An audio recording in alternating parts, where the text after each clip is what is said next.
Assalamualaikum warahmatullahi wabarakatuh. Perkenalkan, nama saya Ari Hidayah dari kelas PWKB. Dalam video ini saya akan menjelaskan tentang tugas pencemaran lingkungan. Yang pertama, pencemaran tanah. Pencemaran tanah adalah keadaan di mana bahan kimia buatan manusia masuk dan mengubah lingkungan tanah alami. Pencemaran ini biasanya terjadi karena kebocoran limbah cair atau bahan kimia, industri atau fasilitas komersial, penggunaan pestisida, masuknya air, permukaan tanah tercemar ke dalam lapisan subpermukaan, kecelakaan kendaraan pengangkut minyak, zat kimia atau limbah, air limbah dari tempat penimbunan sampah, serta limbah industri yang langsung dibuang ke tanah dengan tidak memenuhi syarat illegal dumping. Dampak pencemaran tanah. Yang pertama adalah polusi tanah. Pencemaran pada tanah akan menyebabkan lapisan atas tanah rusak. Penyebabnya penggunaan pupuk kimia yang berlebihan, erosi tanah, dan tindakan pengendalian hama. Kedua, perubahan pola iklim. Efek pencernaan tanah. Pencemaran tanah sangat berbahaya, menyebabkan hilangnya keseimbangan ekosistem. Tanah tercemar secara tidak langsung akan memengaruhi pola iklim. Masalah yang dihadapi adalah peningkatan suhu, aktivitas cuaca, dan hujan asam, dan lainnya. Dampak negatif ke lingkungan. Ketika pengundulan hutan dilakukan, maka tutupan pohon terganggu, lalu menyebabkan ketidakseimbangan yang curam dalam siklus hujan. Siklus hujan akan terganggu dengan berkurangnya tutupan hijau. Yang kedua adalah pencemaran air. Pencemaran air adalah suatu perubahan keadaan di suatu tempat penampungan air seperti danau, sungai, lautan, dan air tanah akibat aktivitas manusia.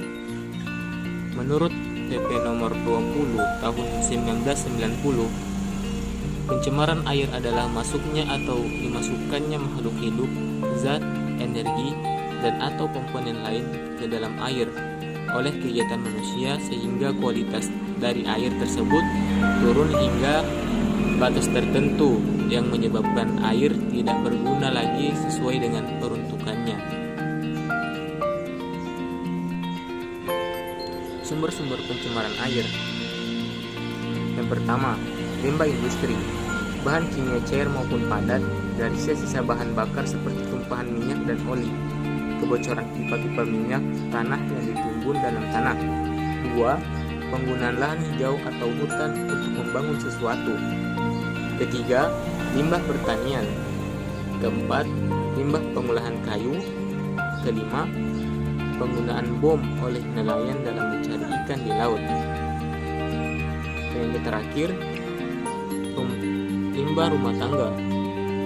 Limbah cair seperti sisa mandi, sampah padatan seperti plastik, gelas, kaleng, batu baterai, sampah cair seperti deterjen, dan sampah organik seperti sisa-sisa makanan sayuran.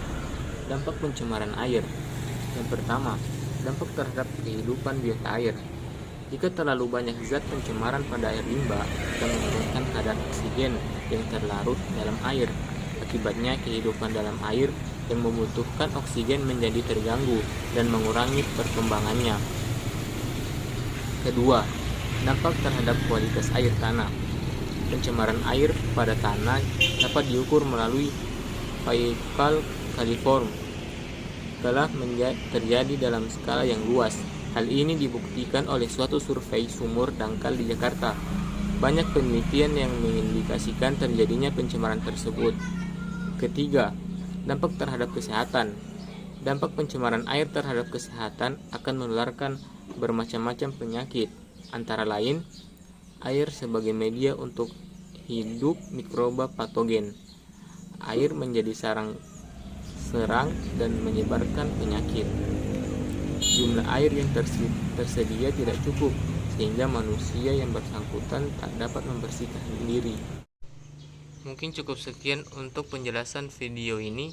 Kurang lebih mohon dimaafkan. Assalamualaikum warahmatullahi wabarakatuh.